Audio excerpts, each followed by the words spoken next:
1929 y fue nombrado jefe de la Comandancia de la Guardia Nacional de San Vicente. En mayo de 1933 sale del país a cursar estudios superiores en la Escuela de Guerra de Torino, en Italia. Por decreto de fecha 15 de mayo de 1935 fue ascendido a coronel del ejército. En 1937 fue nombrado por el gobierno de El Salvador como jefe de la misión para compra de armas en Checoslovaquia.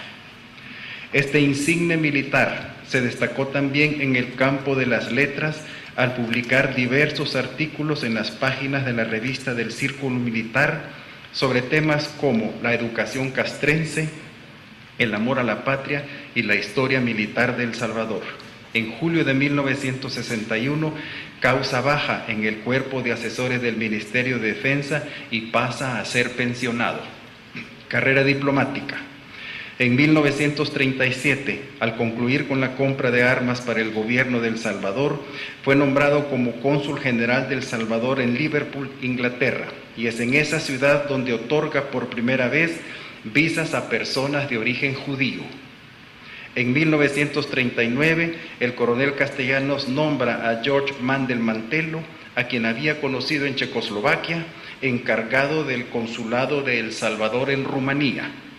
A finales de 1941 es nombrado cónsul general en Hamburgo, Alemania, en donde continúa emitiendo visas en pasaportes de judíos. En 1942, el gobierno de El Salvador prohíbe terminantemente al coronel Castellanos que vise pasaportes de judíos. En ese mismo año, El Salvador declara la guerra a Alemania y el coronel Castellanos pide traslado a Suiza y es nombrado cónsul general en Ginebra. Fungiendo como cónsul general en Ginebra, nombra a George Mandel Mantelo como primer secretario del consulado de El Salvador en Suiza, posición que nunca ha existido en nuestro escalafón diplomático. A finales de 1942, el coronel Castellanos comienza junto a George Mandel Mantelo su gran labor humanitaria de salvamento de vida de judíos a través de la emisión de certificados de nacionalidad salvadoreña, los cuales nunca de salvamento de vida de judíos, a través de la emisión de certificados de nacionalidad salvadoreña, los cuales nunca fueron del conocimiento del Ministerio de Relaciones Exteriores. En mayo de 1944, el general Martínez es depuesto como presidente de la República y lo sucede el general Andrés Ignacio Menéndez, quien el 21 de octubre de ese mismo año sería reemplazado por el coronel Osmín Aguirre y Salinas. Durante la presidencia del general Ignacio Menéndez, el canciller de ese entonces, doctor Julio Enrique Ávila, fue el primero en avalar todos los certificados de nacionalidad ante el gobierno suizo.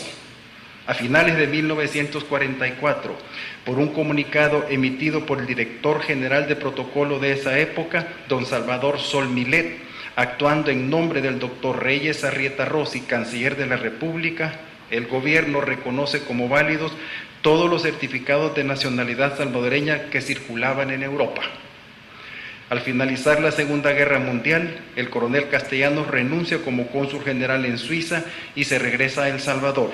A los 5 días de haber regresado, por tratar de impulsar elecciones libres y democráticas y por no estar de acuerdo con la manera de pensar del presidente Castaneda Castro, se exilia en México. En 1950 es nombrado por el presidente Osorio como embajador ante el Reino Unido. En 1956 termina su brillante carrera diplomática y regresa a El Salvador, en donde muere el 18 de junio de 1978. Reconocimientos obtenidos. Entre tantos podemos mencionar: Conde de la Fe, conferido por su santidad el Papa Pío XII. Medalla de la Legión de Honor, conferida por el gobierno de Francia. Grado de caballero, conferido por el Principado de Tomonod, Irlanda. Caballero de la Gran Cruz, conferido por la Casa Imperial de Constantinopla. Grado de caballero con Gran Cruz, conferido por el rey Vittorio Emanuele de Italia. Orden Militar de San Giorgio de Antioquia. Diploma Internacional del Instituto de Investigación de París en grado de profesor privilegiado. Estimados amigos, estamos